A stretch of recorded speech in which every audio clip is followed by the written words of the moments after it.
Ik viens no mums augst pēc spilgtiem iespaidiem un neaizmirstamiem piedzīvojumiem.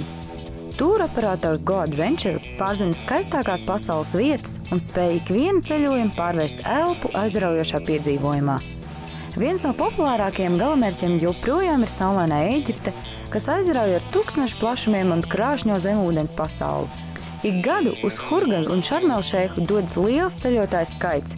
Kurorti ir lieliski piemēroti gan atpūtai ar ģimeni, gan arī profesionāliem daiveriem, kurus apbur koreļu rifu krāšņums. Daivingu kompānijas tādas kā Big Fish ļauj izbaudīt neparastas sajūtas. Iemīļoti galamērķi ir arī Antālija, Dubaja un Bankoka. Kompānija ir īpaša ar to, ka ir vienīgais tūroperators Latvijā, kas iestājies Eiropas Turisma operatoru asociācijā. Kompānijas izpildu direktors Aleksejs Krišķuks atzīst, ka svarīgākais priekšnosacījums veiksmīgam ceļojumam ir laicīga plānošana. Protams, mūsdienās populāri ir arī pēdējā brīža piedāvājumi, taču laicīgi plānojot, par labām cenām var izbaudīt atpūtu labākajās viesnīcās.